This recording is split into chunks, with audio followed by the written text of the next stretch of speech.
Shalom Chavrim, I'm Stephen Ben-Nun. You're watching Israeli News Live. Groundbreaking event today when President Trump recognized Jerusalem as Israel's capital. Now, I know there's a lot of different opinions about this, friends.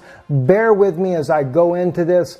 I do agree that Jerusalem has been the capital of Israel for the past 3,000 years, although we, by our own sins, ended up being exiled for 2,000 years. So for 2,000 years, Jerusalem was not our capital. So I know that may not sound very great. It's supposed to be our capital, but our own sins drove us out of our own homeland that God had given us for 3,000 years ago. But the thing is He also promised that we would return. And yes, indeed, we have. Now, there's some very interesting biblical prophecy playing out right now as this whole scenario plays out.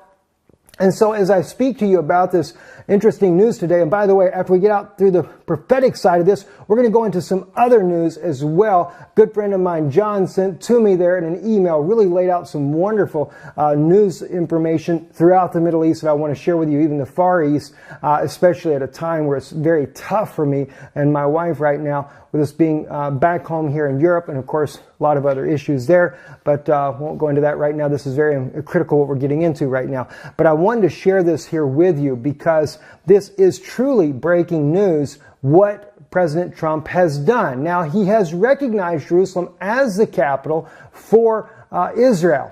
And no mention that I can see in the report here of the Palestinians. It says here, President Trump's decision to recognize Jerusalem as Israel's capital aligns U.S. presence with the reality that Jerusalem is home to Israel's legislature, Supreme Court, President's office, and Prime Minister's office. We have consulted with many friends, partners, and allies in advance of the President making this decision. We firmly believe there is an opportunity for a lasting peace, as the President said in the remarks today. Peace is never beyond the grasp of those willing to reach it. Now, this lets me know, though, what President Trump has done has actually far more consequences probably than what we realize. There's some hidden agenda in behind all of this.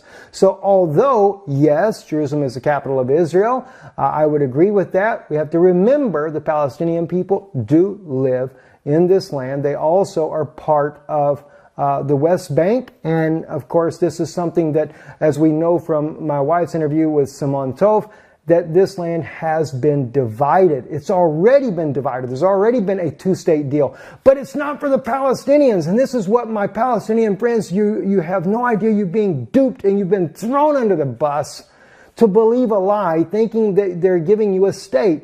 This all goes back to when the 1946 UN Resolution 181, where they declared the dividing of the land. There would be a West Bank. Jerusalem would become an international city, also governed by the United Nations, and as well, Israel would be separate from this West Bank area there. I believe from the very beginning, because Pope Pius XII was very much involved in this, that they were setting up a buffer zone with the Palestinian people, using them for their own sake to give the Pope of Rome a buffer zone. And the Pope of Rome is none other than Esau's descendants. So many people talk about, well, it's all the white people are Esau's descendants.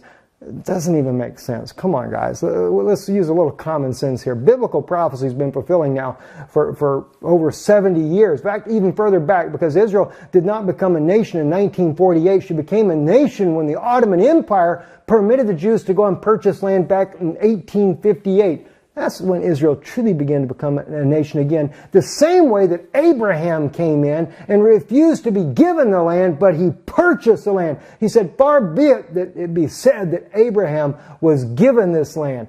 That's the way we have to do it. I'm excited tonight over this news. All right, so let me kind of share some things here with you what's going on in the news. This here is on Twitter here. Jerusalem, capital of Palestine. The Arabic that you're seeing here on your screen is also a big movement going on right now. This is Shihab Agency. They're putting out that Jerusalem is the capital of Palestine. So it's a big fight of who really gets Jerusalem. Is it the Palestinians or is it the Israelis? But the thing is, friends, you got to remember, the Palestinians are being played. And let me share with you where that is in prophecy, especially for my Palestinian friends. Many of you guys are Christians to begin with, and you know your Bible, and you know that the Jewish Tanakh is considered part of a Christian belief as it is. Daniel the prophet actually states here in chapter 11, verse 22 and 23, and we can even look at verse 24, and the arms of the flood shall be swept away from before him, and shall be broken, yea, also the prince of the covenant, and after the league made with him, he shall work deceitfully.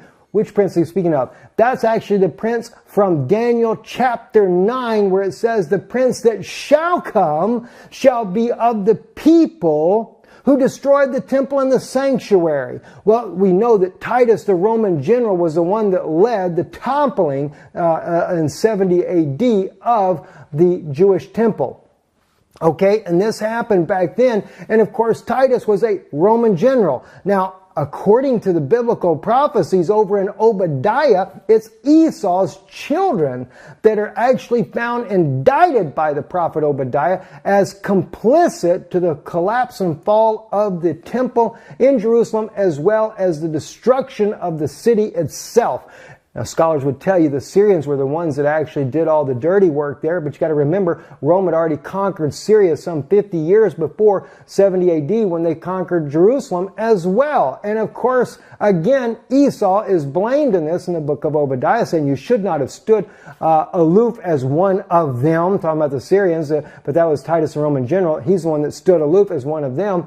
And you should have not looked upon the day of your brother's calamity when he, of course, goes into exile. That's just paraphrasing it, of course. Now, here it is, though. And after the league made with him, he shall work deceitfully, and he shall come up and become strong with a little nation. There's your Palestinians. Who? That prince that shall come. The Roman Pope right now in Italy. And by the way, I think it's interesting because Pope Francis is an Italian. His descendants are Romans. And of course, him being the fact that he is a Jesuit Pope, you can't be a Jesuit unless you are Jewish descent. So those of you that are looking for a Jewish Antichrist, well, that might be a possibility. Not saying that it is, but a possibility. All right, so here we have all this lining up biblically. Now let's look at some more of the news here. I want to share with you something very incredible that Prime Minister Netanyahu said here. And let's not get talking too quickly here. It's a historic day. But listen to what he says here. I want to share some of this with you right now. Whoop. This is a historic day. Jerusalem has been the capital of the Jewish people for 3,000 years. It's been the capital of Israel for nearly 70 years. It was here that our temple stood, our kings ruled, our prophets preached. Jerusalem has been the focus of our hopes, our dreams, our prayers for 3 millennia. From every corner of the earth, our people yearn to return to Jerusalem, to touch its golden stones, to walk its hallowed streets. So it's rare to be able to speak. We'll save the rest of it. He's going to thank President Trump for actually, of course, recognizing Jerusalem as Israel's capital.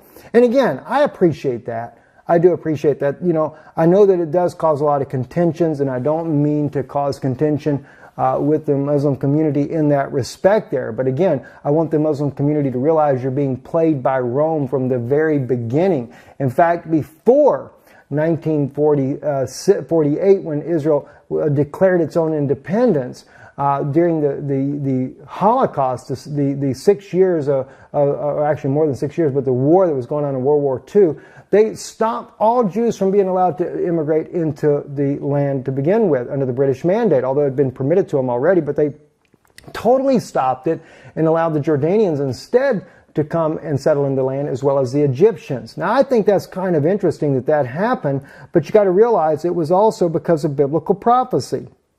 This is exactly why that was happening. Prophecy was being fulfilled at the time because they were getting ready to, as the Bible says in Daniel 11:23, he comes up strong with a little people. So actually, Gentiles is the word that's being used there. And it is the Palestinians. So it is the Romans who come up strong with the Palestinians in order to try to prevent the Jewish people from returning home and also to set up what's about to happen. Now, here's something, though, that really gets me that a lot of people miss. A couple of things I want to share with you here. Genesis chapter 25. Got to share this with you. I stated this years ago when God first revealed this to me, and it's actually this particular insight that God gave me has gone rampant. All kind of well-known ministers, whether it be on YouTube, even on television, have shared this revelation that God had given me. And this was about the prophecy that Rebekah, Isaac and Rebekah, the very two children in their womb. And this was from, this is from the book of Genesis chapter 25. Let's just real quick look at this. Verse 21, and Isaac entreated the Lord for his wife because she was barren. And the Lord let himself be entreated of him. And Rebekah, his wife, conceived. And the children struggled together within her. And she said, if it be so, wherefore do I live? Or why am I thus? Is actually, the King James converts it this way here. And she went to inquire of the Lord, and the Lord said unto her, 2 nations are in your womb, and 2 peoples shall be separated from thy bowels, and the one people shall be stronger than the other people. And the elder shall serve the younger, and when her days to be delivered were fulfilled, behold, there were twins in her womb. And the first came forth ruddy and all over like a hairy mantle, and they called his name Esau. And after that came forth his brother, and his hand had hold of Esau's heel, and his name was called Jacob. And Isaac was 80 years old when she bore them. All right, now here's what's interesting. When God first revealed this to me, this was back when John Kerry actually announced a 9-month negotiation for the dividing of the land of Israel for a Palestinian state and for a Jewish state. And when this happened, that's when God revealed this to me. As soon as John Kerry said it, a few days later, the Lord revealed it in my heart. This is biblical prophecy. The 9 months, and many people may say, oh, there was never no 2 states at that time. That was actually the finalizing between Rome and Israel for a 2-state solution. Because see, Palestinian friends, it's not for you. They don't care if you have a state other than they're using you for the Vatican's own agenda. That's what the real side of this is all about. So when John Kerry was negotiating for those 9 months, you need to see what happened after that. Watch what Rome did. Watch all the things. Mekodeshet came out. This Mekodeshet meaning to espouse or to get engaged. See, they began to unite the monotheistic religions, and that's only Catholicism, Muslims, and of course the Jews. They throw the rest of you Christians under the bus. Forget the Baptists and Methodists and Presbyterians and Pentecostals, etc., etc., etc. You're all thrown under the bus because you're not counted in that group unless you come back to Rome, okay? So, but that's when I began to see the prophecies were being fulfilled. And then Rome, then you saw the Jewish Congress, they began to work with Rome like never before. Why? Because the 2 nations that were in the womb, Esau and Jacob, were 2 nations were going to be born. And when they would be born, they would be divided. It'd be 2 nations. And that's exactly what happened. And this is what's happening today. And remember, there's also a prophecy about Esau and Jacob. And God, or I think it was Jacob's father, told Esau that when you break that yoke from off of your neck, and that was done in modern days. Esau never broke the yoke when Jacob, back when in their lifetime. It was broken in modern days. And now Rome is beginning to rule. And now Israel comes. Shimon Peres, like Ahab, brought Jezebel back, the idolatry, back into Israel today. And then, of course, Prime Minister Netanyahu has nothing he can do. He has to just bow down and serve Esau now in order to be able to maintain his state and to be able to get the financial support that he needs to be a state. But you know what? You don't need any of it. You don't have to bow down to Rome. Let me say this to my own brothers and sisters living there in Israel today. You don't have to serve Rome. God sent you a deliverer. He sent you the Messiah, Yeshua HaMashiach. He sent to you. And I'm going to show you something tonight. Something God has shown me that's been burning inside of me for a couple of days. And I actually got the revelation even before this. But then God showed me a new part. And let me tell you something, my brothers and sisters in Israel. You should have recognized that Yeshua was Messiah years ago, because all through the Tanakh it is written in there. And let me say this to you. Moshe himself said, the Lord thy God will raise up a prophet like unto me from amongst your brethren. This was going to be the Mashiach, right? Well, let me say something to you. Everything about Moses' life was a type of the coming of the Mashiach. You don't know that?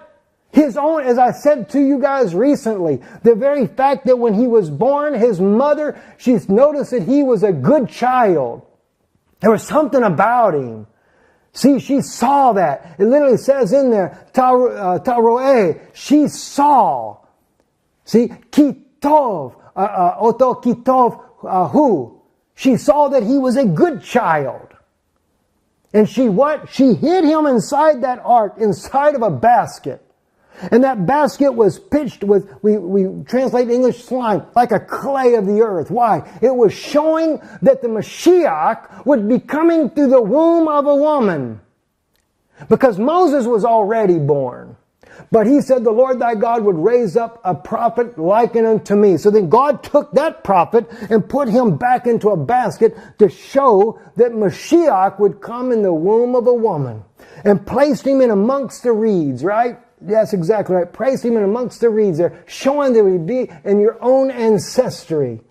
See, the reed itself represents the ancestry. We find that out in Micah chapter 7 when God talks about sending back Moses in this day here, that he would also restore back the old way. He would actually do it by the very staff of his lineage and would do great wonders. All right, but look what happened with Moses, though. This is what got me today. Let's look at it. Let's go to it real quick. Exodus chapter 2. Let's back up just a little bit. All right, and the woman conceived and bore a son, and when she saw him, this is Moses' wife, Moses' mother, all right, and he was a goodly child. She hid him 3 months, and when she could no longer hide him, she took for him an ark of bulrush and daubed it with slime and with pitch. And she put the child therein and laid it in the flags, or the reeds. Actually, it's Besuf, by the river's brink. And his sister stood afar off to know what would be done to him. All right? Now, and hang on one second, friends. I got something. So anyway, maidens walked along the riverside, and she saw the ark among the flags and sent her handmaiden to fetch it. And she opened it and saw it, even the child, and behold, a boy wept. Now this is when Pharaoh's daughter, right, is coming along. She sees this child, sees that he's crying, and she has compassion upon him. All right? This is going to blow you away, friends. I'm telling you it will. This is one of the Hebrews' children. Okay, is what she says. Then said his sister to Pharaoh's daughter, shall I go and call thee a nurse of the Hebrew women, that he may nurse the child for thee? And Pharaoh's daughter said to her, go, and the maiden went and called the child's mother. And Pharaoh's daughter said unto her, take this child away, and nurse it for me, and I will give thee thy wages. And the woman took the child and nursed it. And the child grew, and she brought him unto Pharaoh's daughter, and he became her son, and she called his name Moses, or Moshe, and said, because I drew him out of the water. My gosh, that's the most beautiful thing I've heard in my entire life. Do you realize what is sitting there in that passage? Pharaoh's daughter, she sends Moses away to be weaned by his own mother. nurses him. He's a young boy when he comes back to her. And she calls his name in her tongue, in Arabic, Musa. Because I drew him from the water. Do you not realize that has so many implications? It is like a midwife drawing the child from the womb. The water. Where is the child? He's in the water of the womb. It shows that the Mashiach, the Messiah, would be drawn from the womb itself. And not only would he be drawn from the womb, but Egypt themselves would take that child and would care for that child and love that child when that child would be in danger. And of course, as a type and a shadow, that Moses was taken from the womb, from the water himself by Egypt, so was Yeshua himself. What happens? We find out in Matthew chapter 2. It says right here, and when they let me back up just to verse 12. And being warned of God in a dream that they should not return to Herod, they departed from there into their own country another way. Talking about the as we normally call it, the three wise men that came to Yeshua. Now, I don't know if we actually know the number, but that's what we normally typically say and everything. All right. Now, and by the way, those people are from Syria. I don't know if you knew that or not.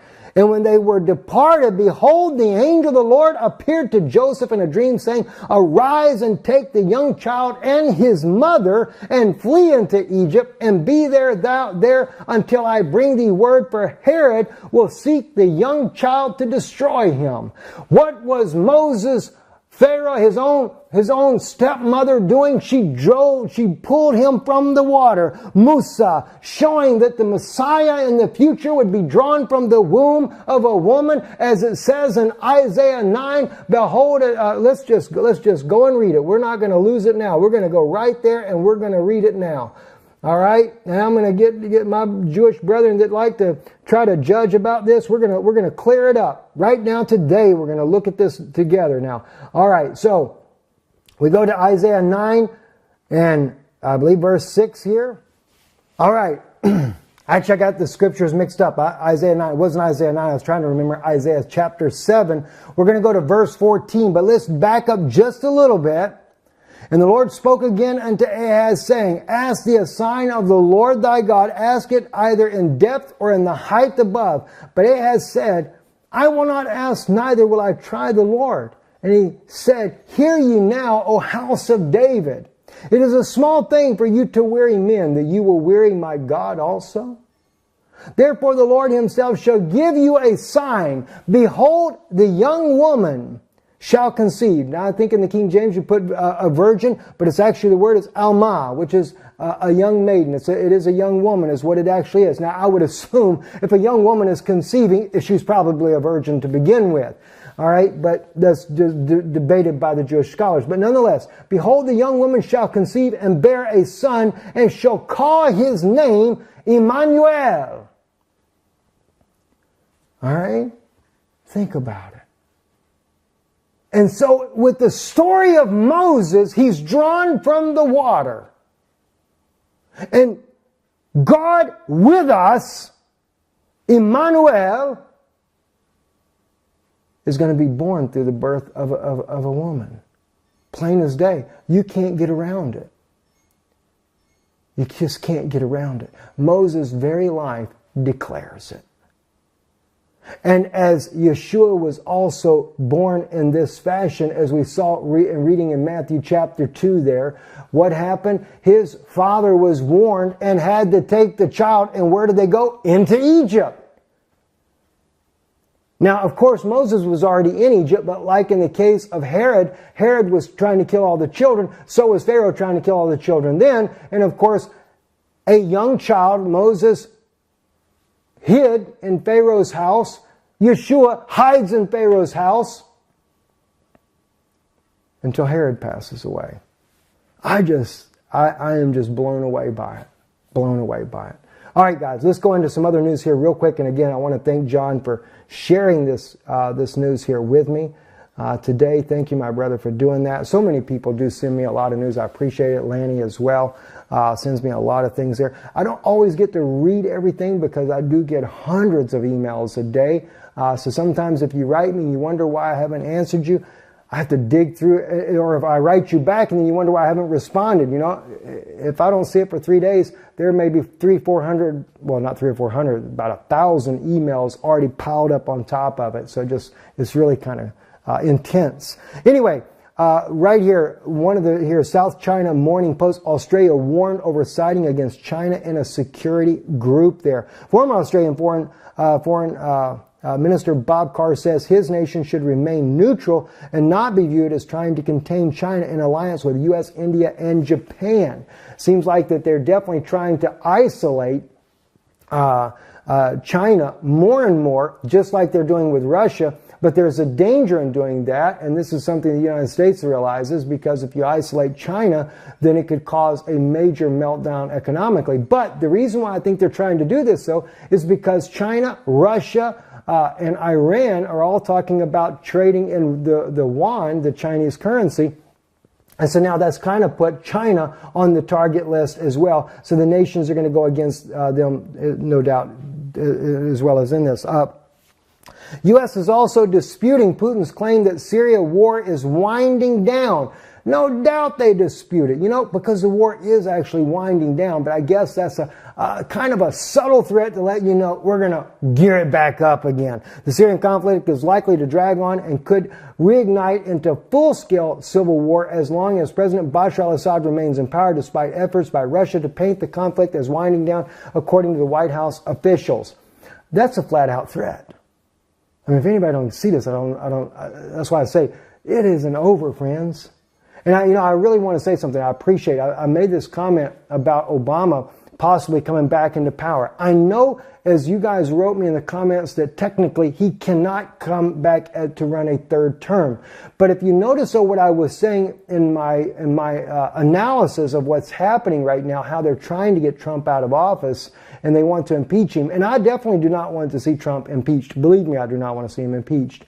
But the point is that I see, and when I say I don't want to see him impeached, I'm not saying that Trump is some kind of savior for the world, but clearly he's doing probably a heck of a lot better than the other options that we were to have. But the issue is here. I don't believe that Obama would actually be considered running a third term. If they use this loophole and try to convict Trump, and as well as his administration, which would be Mike Pence right along with him, and then they would impeach him, they would actually back the clock up and say, well, they were actually guilty when President Obama was still president. And so therefore, it was a fraudulent election. Now, I'm giving you the hypothetical side that I'm looking at. I'm not saying that that's what I think it is. I'm just showing you what I think that they're up to. So in that regard, they would try to justify that Obama could go back into office again, because they would say from the beginning the election was a fraud. Now, you're right. As you guys, so many of you say, it'd bring about a civil war in America. No doubt about it.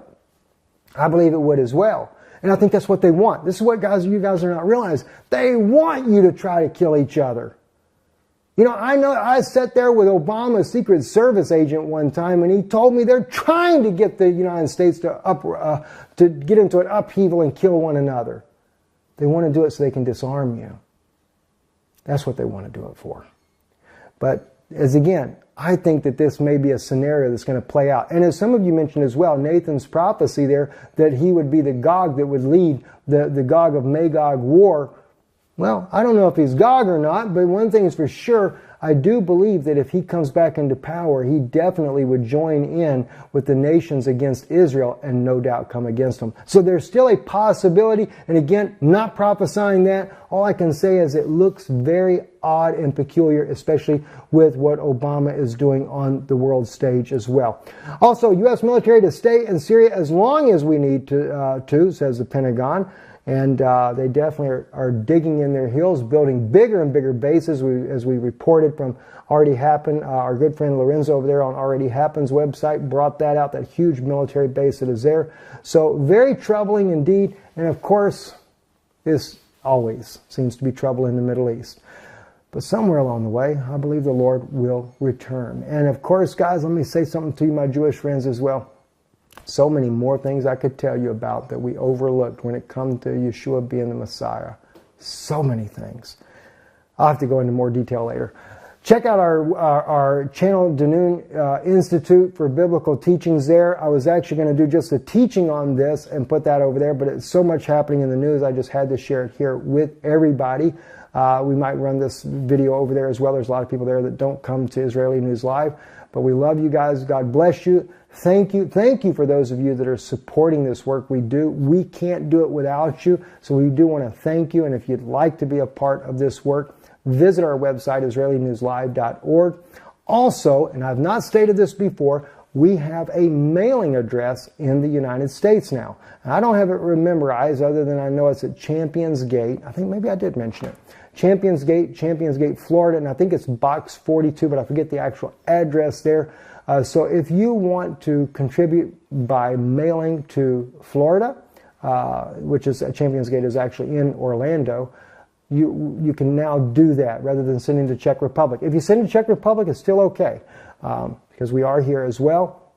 But we do have to return back for my wife's intensive treatment she's got to go through 6 months of. So we thank you and God bless you. Shalom.